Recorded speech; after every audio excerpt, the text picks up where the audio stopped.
Welcome to the MYS Virtual Hangout.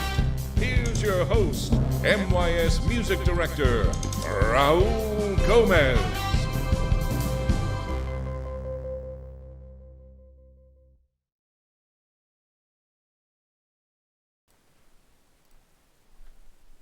Hello, fellow artists and friends. How's it going? You guys, I'm so excited. And I know I say this at the beginning of every show, but how could you not be excited to talk to somebody like Gabriela Lena Frank? Come on. She's standing by and I cannot wait to talk with her. We have played their music at the Metropolitan Youth Symphony, and it's always been so fun. And especially when our symphony orchestra performed her 3 Latin American dances, and I think this was 2 or 3 years ago, in a program together with George Gershwin's American Paris. And she came to Portland for the show. She was there in the theater. She came to rehearsal, and she was so giving and so generous with all of our students. And you know, she's just pure sunshine. And anyways, I'm so excited to talk to her. But before we get into that, I want to thank the very talented people who created my intro video, which is so fun. Felipe and Jose Julian Araya for their video work, Sam Mori for the voiceover, and Griffin Barbieri, an MYS alum, for the music. So thank you guys for that amazing intro. I also want to remind everybody, and I talked about this yesterday, that we just added a bunch of new things to the MYS shop. So if you go to this website here, playmys.org/shop, you'll be able to go and get yourself some really cool MYS merch, such as a tote bag, a hoodie, a baseball t-shirt, a long sleeve t-shirt, or a regular t-shirt. And I'm excited to get mine. I'm getting all of them because I think they're actually really, really cool looking. So check it out, get yourself some merch. And another thing, please, everybody, so if you have not done this yet, actually, I'm going to leave that up there. Please subscribe. Yes, this will help you tune in whenever we have live streams. And if you click the subscribe thing and then there's a little bell next to it, you'll get notifications whenever we go live. So please take a moment to do just that. And you will not miss a live stream. We already have a bunch of guests confirmed for next week. And they're all incredible, so it's going to be super fun. And we're going to cover all kinds of topics too. We're going to have guests who will, who perform live for us, like this week, Kenji and Joe Kai yesterday. And some guests will teach us. We will learn from them about many things that will make us all better artists and musicians and better collaborators. And we're going to cover a wide range of topics that I think will be certainly very useful and educational for young musicians, but they will also be interesting for anybody who's watching. So please subscribe. We have a subscribers goal here on the bottom. It's currently at 253, and I really want to get to 300. And it looks like we have 16 hours to go. So maybe email your friends and see if they will subscribe to our channel. And in addition to these live streams, we will also be posting videos of MYS performances and special content that you will have access to when you subscribe. So please go ahead and do it. Also, I want to remind everybody watching, but mainly MYS students, that I want this to be a platform for your creativity also. So if any of you want to send us any videos of you performing a short piece, like 3 minutes maybe, or if you have any, if you want to interview anybody, anybody who's important to you, or if there's any content that you want to share with everybody, please send them to by email to us, production@playmys.org, and hopefully we can add your creations to this show. Okay, so can we talk about Gabriela Lena Frank for a moment? Let me just read something to you. I mean, her bio is just, I mean, she's so incredible, but I just want to read a few lines. If you're not familiar with her, but you probably all are, but so this is part of her bio. I just want to read it. Winner of a Latin Grammy and nominated for Grammys as both composer and pianist, Gabriela also holds a Guggenheim Fellowship and a USA Artist Fellowship given each year to 50 of the country's finest artists. Her work has been described as, quote, crafted with unselfconscious mastery by the Washington Post, brilliantly effective by the New York Times, knockout by the Chicago Tribune, and, quote, glorious by the Los Angeles Times. Gabriela is regularly commissioned by luminaries such as cellist Yo-Yo Ma, soprano Dawn Upshaw, the King Singer, the Kronos Quartet, Blukenrider, conductor Janet Nezet-Zigan. She has also received orchestral commissions and performances from leading American orchestras, including, and here's this amazing list of American orchestras.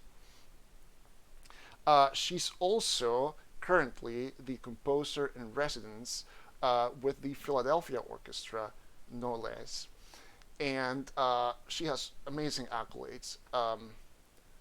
If you're not familiar with her music, a little later we want to play a little something from her, and Gabriela will introduce that piece. But also just go to, wherever you find music and look up her albums. She's just incredible, and her music is so... She has such a unique, original, and genuine voice in her music that brings together elements from, her very rich cultural background. And, there's a reason why she's so successful as a composer. And in addition to that, something that I really, really admire is just how Gabriela uses her art and her platform to empower others. And to speak up about issues that are important to her, and how she uses her success to do precisely that, to empower others. One of her very amazing projects is her academy for composers around the world. And I look forward to Gabriela telling you guys about some of the initiatives that her academy is doing, specifically currently to help artists who are affected by the COVID-19 crisis, but also, about her activism for environmental protection and social justice, and other things that are very important to her. I think that all of us as artists need to remember that through our art and through our music, we can do more than, make sound with our instruments, right? And we can do a lot more than share purely, the music that we're playing, which in and of itself is, pretty close to a miracle. Just the fact that we can create sounds that have meaning and sounds that make people feel things and think about things. But in addition to that, we can be as deliberate as we want when it comes to using our art to bring attention to important things, And this can be anything from things that are important to you personally. And for example, for me, one thing that I always try to, everything that I do, I want to create joy, and I want to bring joy to people. And that's very important personally, because, our lives are so full of, challenges and difficulties and obstacles, and there's negativity in the world. And for me, it's important to bring joy to people. So you choose what's important to you and what you want to bring into the world. And as an artist, you have this special platform to do just that. And to me, Gabriela is an example of, and a role model of how to do this. Okay, so I'm gonna go ahead and Skype her in. Okay, she's in her home in California. So here we go, and it's the moment of truth where I'm just crossing my fingers that technology will be friendly to us.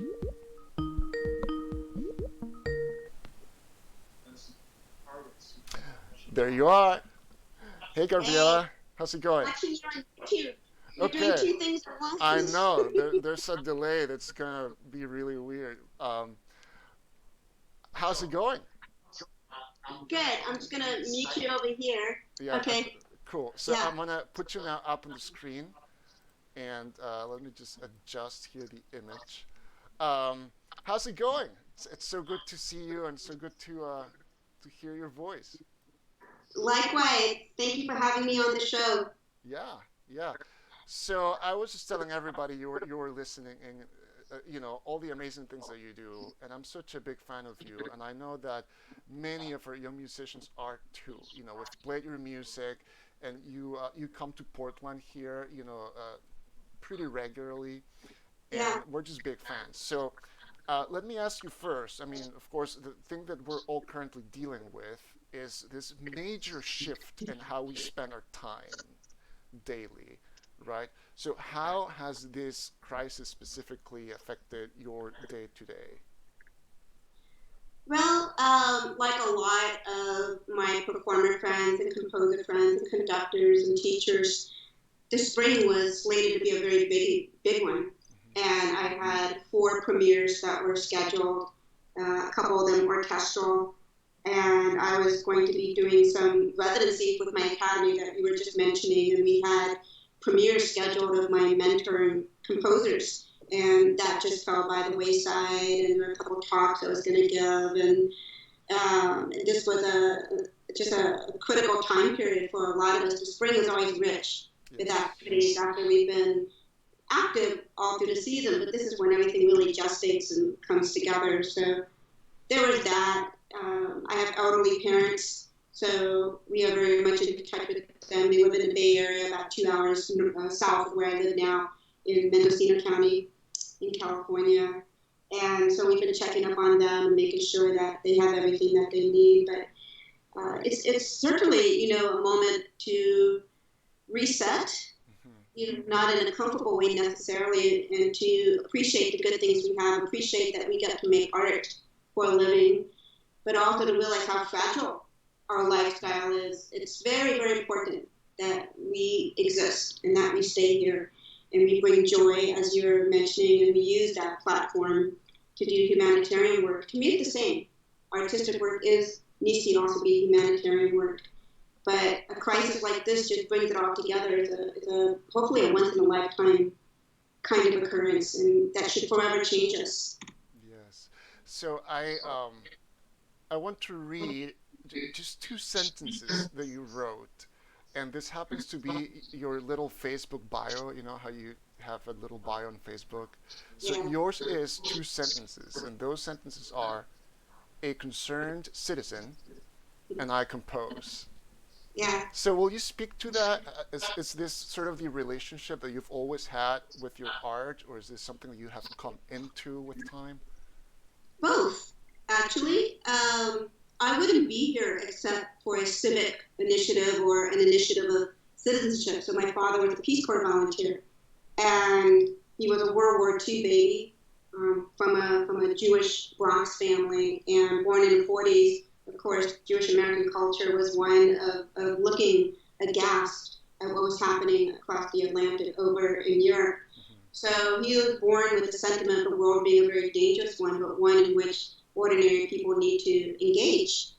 So he did that. He engaged in this brand new Peace Corps volunteer program that a then young and untested John F. Kennedy had started, and was sent abroad in either the first or second wave. I can never get it straight. But it was an unproven program, and one that was very idealistic, that said that young 20-something-year-olds had a lot to offer to better all societies. So he was stationed in Peru and didn't speak Spanish until this moment where he really needed to learn. And you don't get to pick where you go. And it was in Peru that he met my mom. And they were so young. My mom was 17, 18 when she met my dad. My dad was 21. And they didn't know each other for very long. I think something like a few months. And then they decided to get married and to come to Berkeley. When my father was a grad student at UC Berkeley in the mid-'60s during the Vietnam War protests and all the crazy things that were happening during that time. So I'm here because of the civic initiative. That was just handed to me.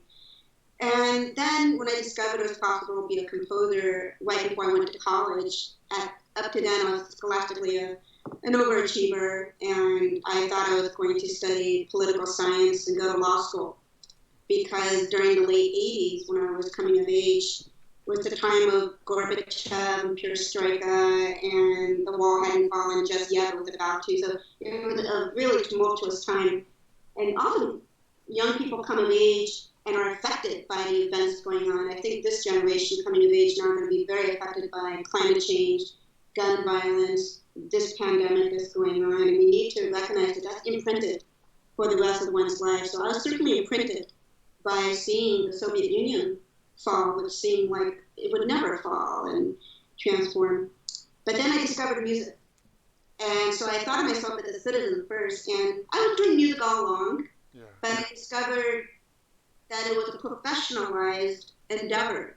I discovered there were such things as a music conservatory. I did not know this. And when I stumbled across the San Francisco Conservatory of Music in a summer program that was like just for fun and put something on my college application as an extracurricular activity, round me out, it blew my little mind. And my heart started pumping because I loved my time with music, but I didn't think it could be a vehicle for me. It could be a vehicle for my activism that was starting to grow. I had no answers. I didn't know any professional musicians, but I just came home that day, told my parents, this is what I'm going to do. I also saw that in this population of young children and pre-college students, that there weren't a lot of people that looked like me. And I just knew that the world needed me, but they needed the best version of me, and I wasn't there yet. And suddenly I had a calling.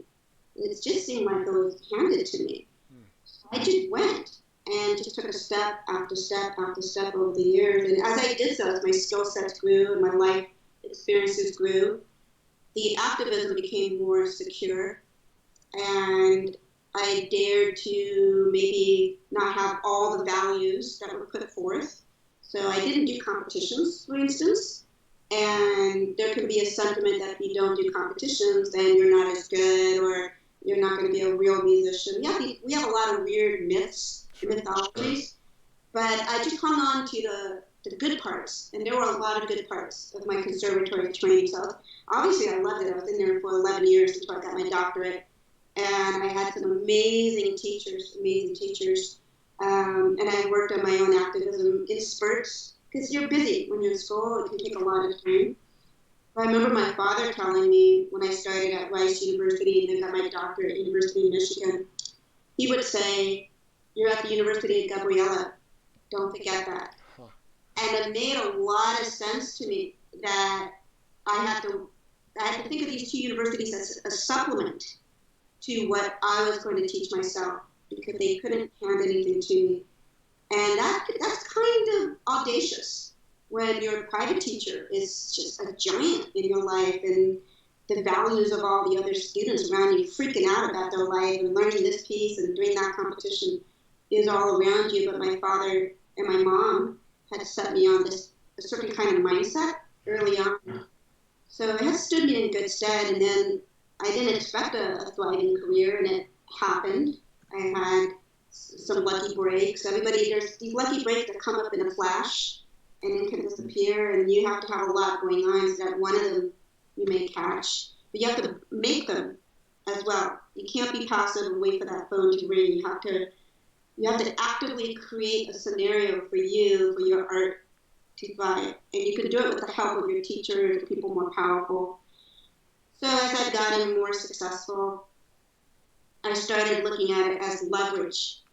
And my composers will really recognize what I'm saying, because I say this to all of them, that the value of success and the value of money that you get paid and meeting ever more famous performers, moving up that success ladder. If you only value that for that, it's like an opium hit. Is that you're waiting for the next high, the next time you win an award, the next time you get a good review, and you will never be satisfied. But instead, you think of it as adding leverage. And what are you going to do with that leverage? Then you start building things. You realize that there needs to be a school, or there needs to be a group, or there needs to be a humanitarian effort. And instead of becoming a lesser artist, when a lot of people think sometimes you devote your time to anything outside of music, you're not as good, or you're just a community activist, it's the opposite. Your skill set's to be worthy to hang on to that attention. And so to me, it's one and the same thing. And I think I'm more articulate about it now that I have time to, I'm 47 years old, so I'm in the second half of my life. And now that I have had time to retroactively look back and kind of unpack all my experiences. But I had that sentiment in the beginning, even if I didn't understand what was going on. And that was such incredible advice from your dad, and I think it also has to do with finding your core. Yeah. And finding your voice. And as you make it through different stages of your life and your professional growth, right? If you have that core and what you do artistically and outside of your art, if that's coming from that genuine center, right? Yeah. And you don't have to exactly know what it is yet. You can just go to something simply because it moves you, and you can figure it out later why. That's okay. You don't have to be able to be that articulate or make an argument verbally. And I remember sometimes I was a very silent student because I knew what I was doing was the right step, but I didn't want to have to justify it to a teacher or a coach because I knew I would sound not convincing. But I knew it was right, and I had to become convincing. So it's really important, I think, for educators and mentors and teachers to identify what we think is an inclination and to just encourage that young person to go and define it better and go explore this, stay with this for a couple years, write some music, play some music. If you feel like there's a connection here, try it. And you may not be successful, but there's something here. There's some fire here, and you need to go and light it.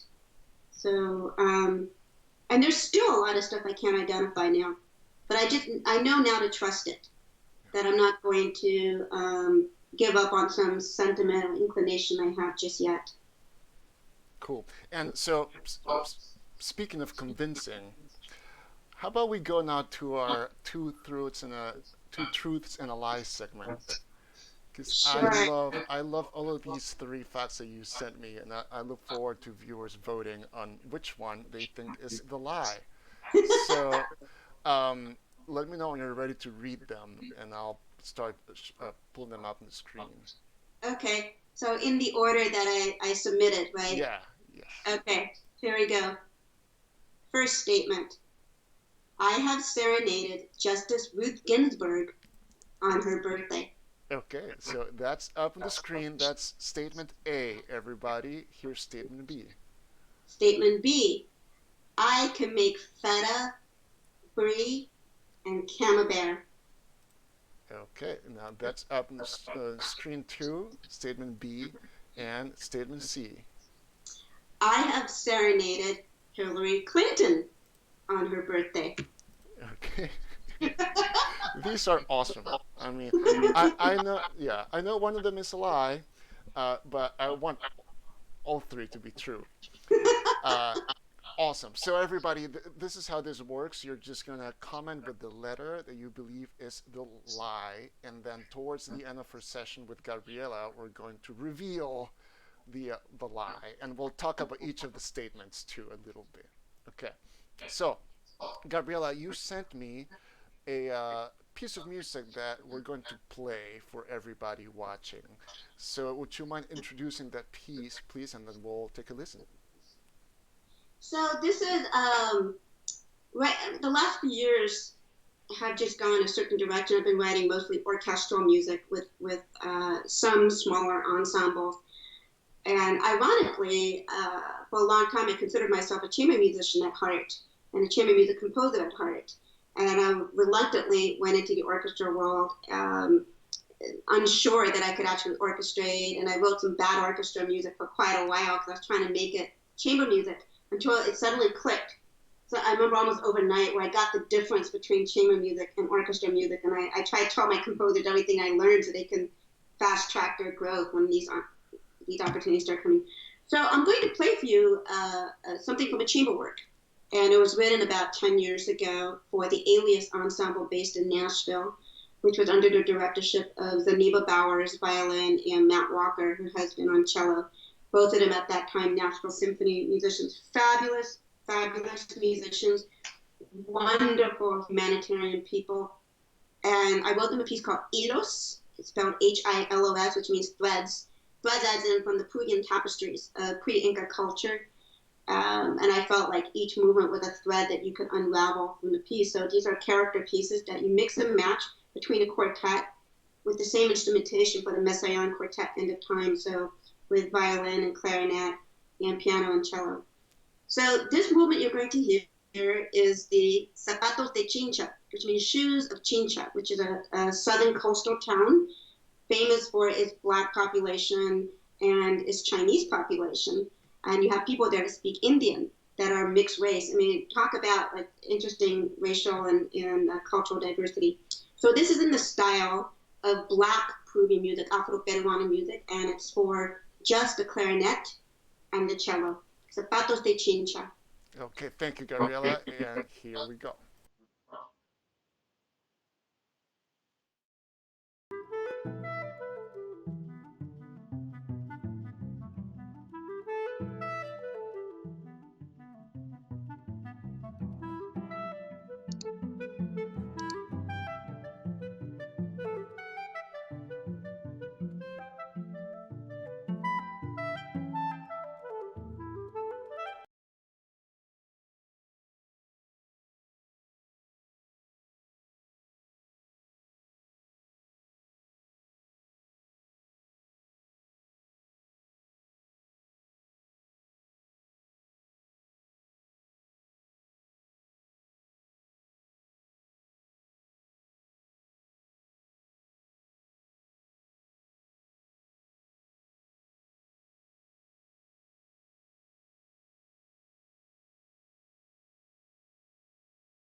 Okay, everybody.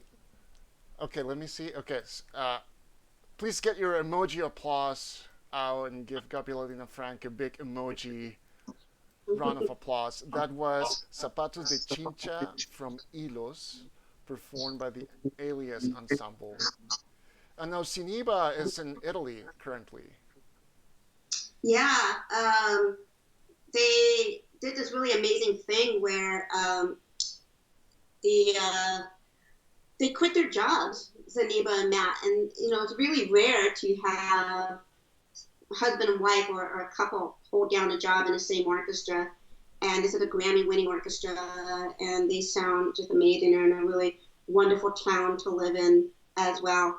And alongside their orchestral careers for a number of years, they became travel writers, specializing in off the beaten path roads of Europe, and it's actually called Little Roads of Europe. They're wonderful, funny people too. They're brilliant storytellers. So they pursued this second dream of theirs. They went into art and music, and then they love to eat, as they say, epically.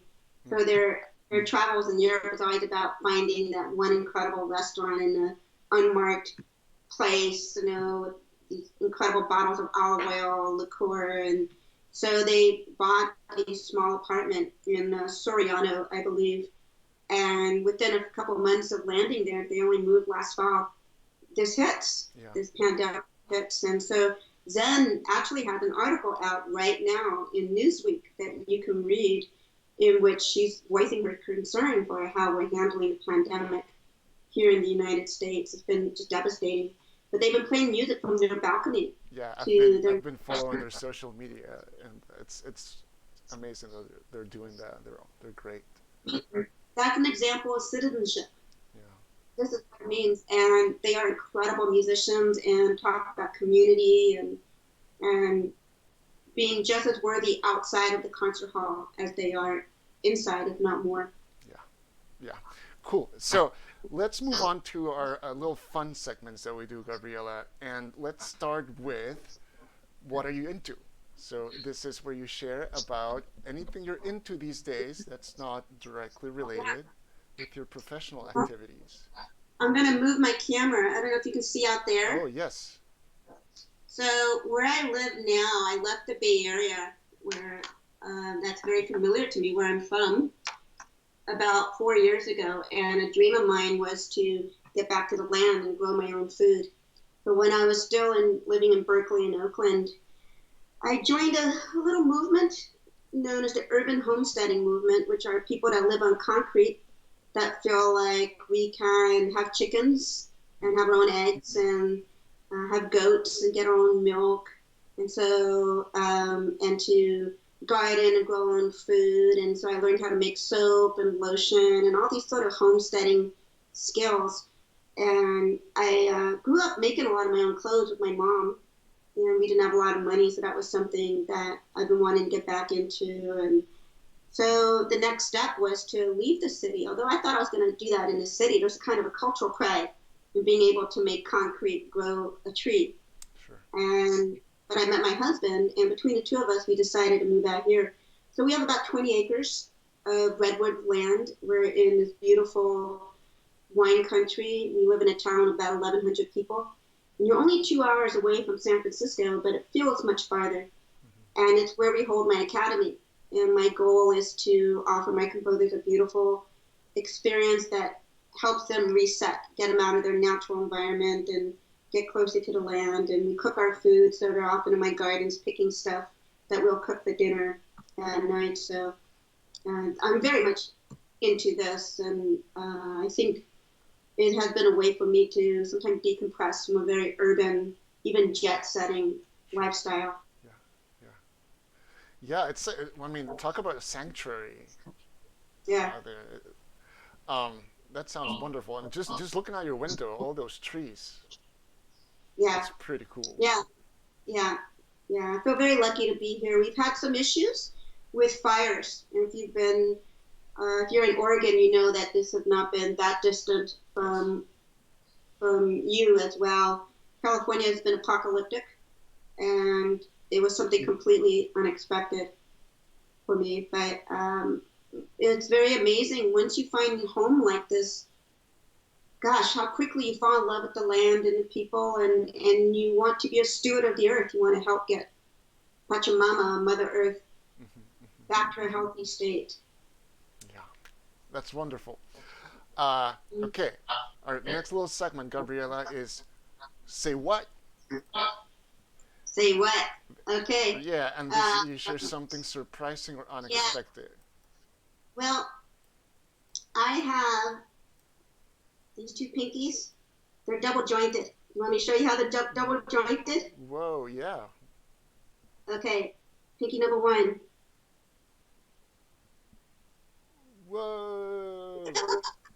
Pinky number two. Say And then what? together. Say what? Yeah, I know. I've never seen anything like that. That, I mean, it's obviously very rare. I think so. I've never met somebody else with double jointed pinkies like that. You know, that just been like that since I was a little baby. Doesn't hurt. I've seen double jointed thumbs, and it's been sometimes somewhat of an issue when I play piano.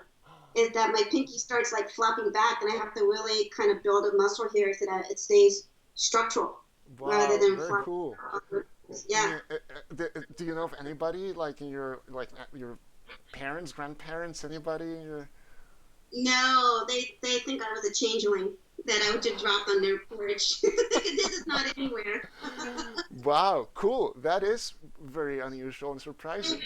Somebody in the comments, Jessica Mason, says she can do Oh, that too. whoa! Jessica is a trumpet player in an orchestra, so there you go. You're Yeah. a double jointed pinky sisters. Hi, Jessica. Maybe you're related. And Jessica actually will get to play your Mestizo Waltz because we're playing that with our symphony orchestra for our dance party concert, and that has an awesome opening for trumpets. The trumpets have the opening canto, the introduction. Yeah. She's saying here that that's why her pinkies go up. Her pinky goes up. So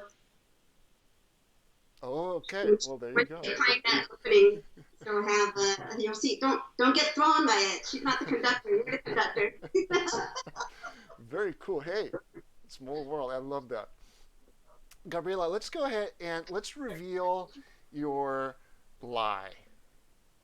Okay. All right. So, The so, three but statements. before we, so hold on. Let me.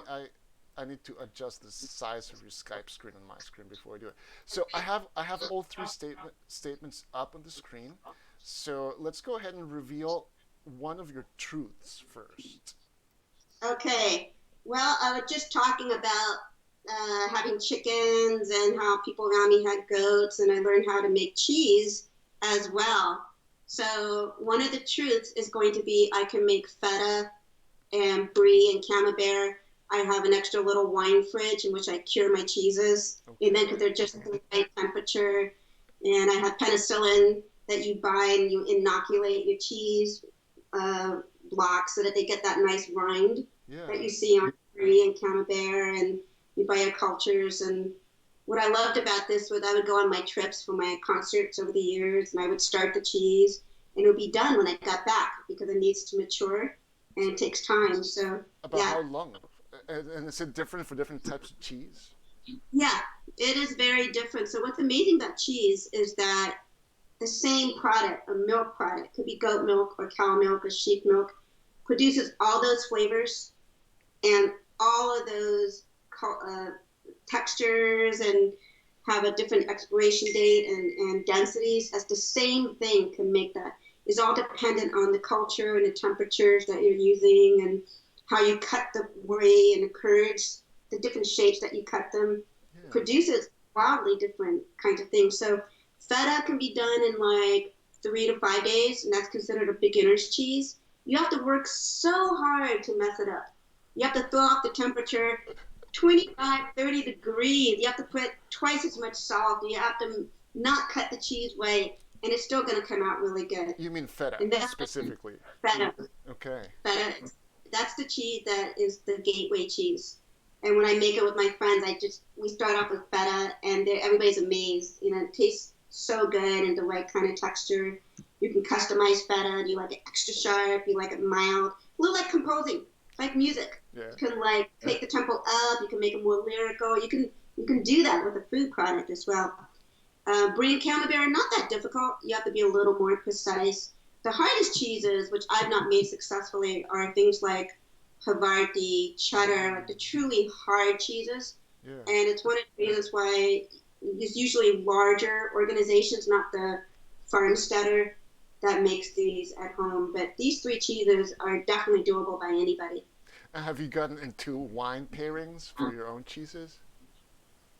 I don't have a good palate for wine. Okay. I like it all. Yeah. So and if I taste it back to back, then I can get the difference. Kind of like listening to two recordings of a Baccello suite. Sometimes a beginning listener, they can't tell the difference if you separate it by a few minutes. But if it's like really back to back, then they start to hear the difference in the same music, Yeah. but two different interpretations. So I can only really taste the difference if it's back to back Cool. like that. So I haven't yet. Cool. Okay, so that is one of your truths, and I am going to remove that from the screen. That leaves two statements, and will you please reveal your other truth, which will, of course, reveal the lie too. Okay, so the other truth is I have serenaded Justice Ruth Ginsburg on her birthday. Okay, so you have to tell me more about this. How did it happen? What exactly did you like? Tell me everything. There's a little phone video of my doing it too. And I think it might even be up on my Facebook page in the video that somebody tagged, and a friend of mine was there. So I was at the Supreme Court in that magnificent building in DC a few years ago. I won an award with a couple other musicians, and the people presenting it were Sonia Sotomayor and Ruth Ginsburg, and it happened to be her birthday, and people knew that I'm still adept as a pianist and know that I can improvise. And that's actually how I got into music with an improviser. I didn't read or write music that well before I went into the conservatory. So I sat down and I improvised some variations off of the happy birthday theme. And thank God I didn't have sometimes you have a frozen moment, you're just not on your game, but I was on my game, and Ruth Ginsburg was right there. It was just a bunch of sort of the gala table. She was right there. And she was right there next to the woman that discovered me and signed me up for big agents. And she's been like my surrogate mom. I could just feel her beaming that, yes, that's my protege. And you know how that feeling is when your teachers are there, your mentors are there, and you're succeeding, you're doing well, and they're proud. It's a high. There's not very much else that makes you feel that good. So it was a glorious moment, and I hugged Ruth Ginsburg, and we talked, and she's a hero of mine, as she is to millions of people, and I hope one day I can be an abuelita doing good work like that. So I did get to serenade a personal hero. Wow, but so it was that totally in the moment, like there was a piano there, and like, or that you planned this sort of like a little bit in advance, or how did it actually happen? I was given some advance warning, like a request.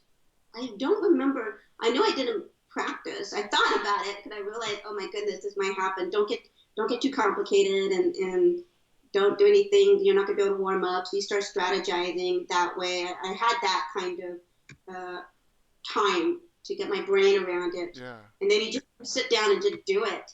And then it ends. Then I remember I was going to pair up with a singer, so I had to get it into the right key for her, and then to accompany her, and she would give it the grand finale. And this magnificent, big operatic, beautiful voice. It's the whole thing's fun. It's fun. Wow. And what did you talk about? I mean, what do you even ask somebody like her? Such a giant of. Oh yeah. Well, you almost don't even try, and you talk about what you do have in common. So I remember first thing she said was that I was short like her, and I started laughing, and I told her that the way we say shorty in Spanish is bajita. You're a little bajita, like me, we're bajitas, and we see everything eye level, and then we talked about opera, and at that time I was signing a contract on my first opera.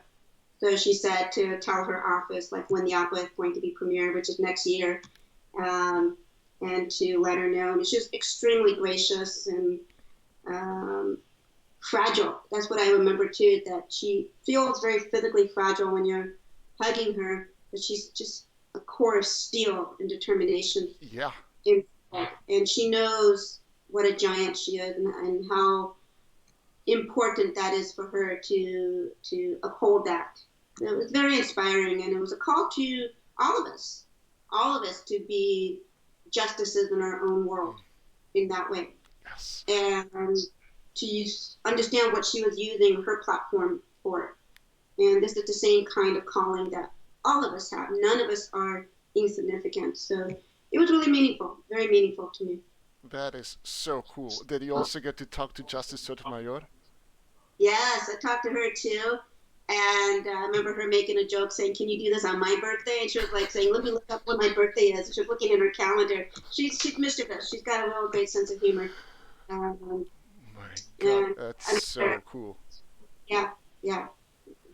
Okay, well, I mean, so now we know, and you have not serenaded Hillary Clinton on her birthday yet. Yet? But, let me take a quick look at what people were kind of guessing. Let's see. I see a few B's, which was the cheese one. So a few people thought the cheese one was your lie. So it looks like you fooled several of our viewers. Somebody said C, they got it right. I see a couple of C's there. I see an A. Cool. Okay. Well, those are both of those truths are really really cool. Um, okay. So we have two things left to do here. One of them is I want to take a little time to take any questions from people who are watching. So you guys watching, if you have any questions for Gabriela, go ahead and put that on the comments right now. And while you do that, let's go to our what will be our second to last segment before the questions, and this is the plug. And this is Gabriela. You will share about anything you want to plug right now, or anything that you want to bring attention to. So take it away. As we all know, we are in the middle of an unprecedented crisis that is not regionalized like the California fires or the flooding in Houston or even wars. This is a pandemic that has been traveling quickly and paralyzed our music industry and daily life for millions of Americans seemingly overnight. And one of the things that was really distressing for me to see was how many fine and wonderful performers are out of work. And these are fiscally responsible people who have chosen to live modestly in order to pursue art. They feel like art is their greatest sword or the greatest tool that they have to have a positive impact. Now, composers and performers are on a different kind of pay scale. Composers tend to get paid a little later in the game or maybe half up front with a commission, but the performers are the first row of defense to fall, and we need to take care of them. So I have a small army of composers now. My academy, called the Gabriela Lena Frank Creative Academy of Music, has been in existence. We're just finishing our third season. So we're a baby. We're younger than an undergraduate career or a high school career. You can think of it that way. But I have seen a lot of composers come through my home now to work with great performing mentors. And I have about 67 or 68 composers have come through in 3 years that I've gotten to know. And 65 of them are volunteering their time for no pay to write a short piece of music. And it's just an incredible army of artists. And my academy is putting in $15,000, and we want to raise another 15 or 20. So if we have a pot of $35,000 on a GoFundMe page that is currently active under the hashtag GLFCAM, gig through COVID, just GLFCAM, gig through COVID, you can make a $5 donation, $20 donation. What we're going to do is find a bunch of performers, 65 of them, and to pay them $500 to give a digital premiere of this short 1 to 3 minute work. Most of the time it's solo work because everybody is physically distanced right now in their home. But there are a few duos in there because we also have husband and wives and couples and partners, roommates that are stuck. And so we have some interesting combinations. We have one for French horn and oboe that we're going to announce soon. And We started reaching out to these performers last week, and their stories are very moving, Raul, and I'm going to ask their permission at some point to talk about what kinds of hardships they were facing.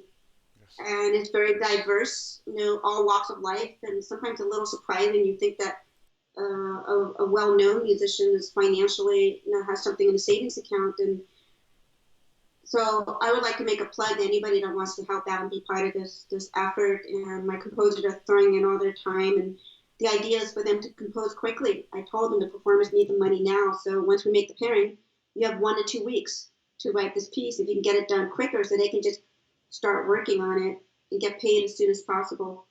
We're good for the money, and we will pay each one of these artists. But we need the public's help to bolster our community. That's extraordinary. And I have posted the website on the screen right now, and it's glfcam.com/COVID-19. Is that a good? Yeah, that's good. Okay, and then there's a link there that will direct you to the GoFundMe page. That works. So it's right there on the screen, everybody. So go there and get involved, and support. This is such an extraordinary initiative, and it's bringing. Look at those faces. Look at those faces. Those are all the people that are involved, and you can see what an incredible group, how diverse they are, and I'm very humbled and thankful to all of them. And this is bringing pretty immediate relief that's very much needed right now to many incredible performers, and it's so amazing that all of your composers are doing this too, and they're following that lead and using their art to bring good and to help others. Yeah. Awesome. Okay, so I see a couple of questions here. We have about 6 minutes left, so I think that's great. Brenda Eads asks if you have any recipe books. Do you mean recipe books that I've written, or just like cookbooks in my collection? Because I collect a lot of cookbooks. I have a huge library of cookbooks of food from around the world, but I don't follow recipes very well. I kind of read it to get an idea, and then I go do my own thing with it, and a little bit like composing. Is you just got to get in there and throw in some notes. I've been asked before if I would put together some recipes, and my academy has been slowly developing a cookbook, partly with the food that we've made here, but we also have a chef now, and he's a Michelin-starred chef who also forages, and he doesn't like buying things from the store. He likes getting everything right from the forest, and so of course my musicians and composers are blown away by him, and so you got to roll. He's an artist. He's also a wonderful teacher, so he's been writing down the recipes that he's been making, often brand new, and so maybe one day there'll be a recipe book coming from this thing. I would buy it, and I'm sure Brenda would buy it. So we're gonna keep our eyes open for that. We have another question from Chris Whittemer. Can you share how you came to write Conquest Requiem? Oh, that's another good question. Well, I'm obsessed with the conquest when Europeans came over to the Americas, and I have a huge library, just like my cookbooks, of all kinds of books about this time period. And the Conquest Requiem it's a requiem. So I used the Latin liturgical movements, and I picked which ones were meaningful to me. And I made a story, and so I'm considered a wordsmith, not just a composer, but I crafted a large story of Malinche. Malinche was a Mayan woman that was sold into slavery to the Aztecs. So she spoke different dialects of Mayan dialects. Then she spoke the Nahuatl language, Nahuatl. And when the Jesuits and the Europeans came over, she picked up Spanish and probably picked up some Latin as well. So she was a very intelligent woman. She was also very beautiful. And so when Hernan Cortez saw her, he seized her as his mistress. And I'm sure she did not have any choice in the matter. And so we tell this story of the conquest through her eyes. So the first movement is the Latin liturgical, or the rest in peace is being sung. And she's saying, how can I rest in peace? Did I sell out my people? Am I a traitor or am I not? Because she translated for Cortez. And so we tell her story, and she's a soprano soloist. The baritone soloist is her son, Martin Cortez, who is symbolically the first mestizo of the New World. And so it's ultimately a story about how out of violence and a violent clashing came this new race of cultures and civilizations. And we're still feeling the effects of the conquest today with all the conflicts that we have, but also the reconciliations of it. So I felt like we could address these matters in a really profound way by putting it in a spiritual form like the Requiem. And in a piece of music, you can cover really controversial topics. So I feel like composers do a lot more than just slap together melodies and rhythms, that we're storytellers as well. And we come up with interesting new angles, but only if you do your work. If you read politics and you read articles and you read history, and it's incumbent upon you as an artist to be very well-rounded. And that's when that's why I was at the University of Gabriela. Everybody at the University of fill in the blank so that you are a complete artist, because the conservatory is going to give you certain skill sets. The rest is up to you so that you can write a compass requiem or play something or commission a composer that you feel has the perfect string quartet for you, in him or in her or in them. You have to be able to see that with your own eyes. So that's how the Conquest Requiem came about. And it has not been recorded yet, has it? That was one of the things that was rescheduled because of this pandemic.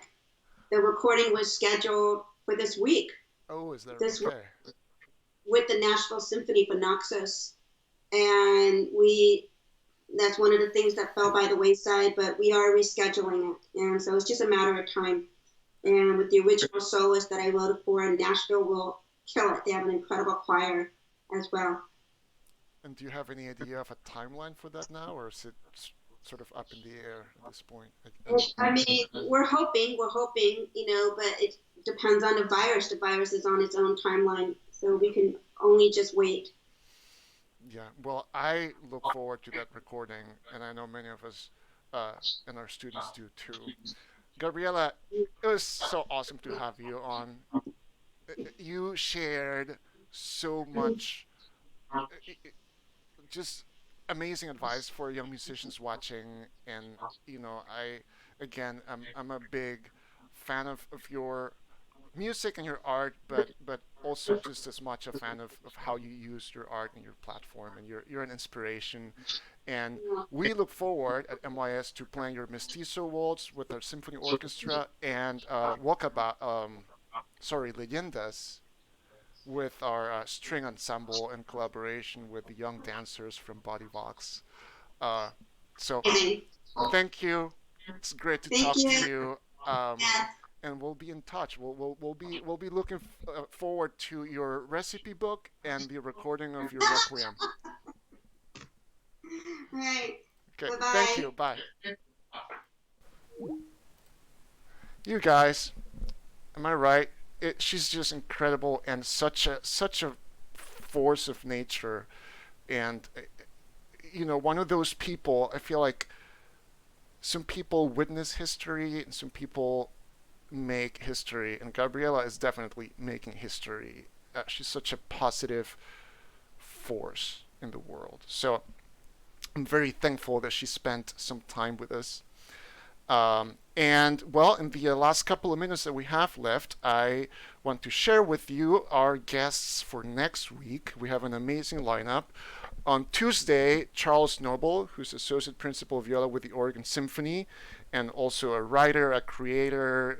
He has a blog, he's working on a podcast. I'm very excited to talk to him. Then Wednesday, Michelle Merrill, an amazing conductor. Christopher Brown on Thursday, April 2nd, a Portland jazz musician and educator. And then on Friday, Maria Garcia, who's an incredible pianist. She's here in Portland, but she's also one of the best collaborative pianists that I've ever encountered in my life. She accompanies many MYS students, and she plays with Third Angle and other ensembles here in town. And I want to talk to Maria about how we can all become better collaborative artists, especially for young musicians. How can you be a better collaborator with your pianists or with whoever you're playing with. So I'm very excited to talk to Maria about that. Thank you everybody for watching. Please, if you have not done this yet, please subscribe. Yes, and share the link to the YouTube channel with your friends. This is youtube.com/C for channel/Metropolitan Youth Symphony. Thank you again. I will see symphony orchestra musicians tomorrow morning, many of you, and I will see the rest of you Tuesday, March 31st, day after my birthday, at 4 p.m. with Charles Noble. Okay, thank you everybody.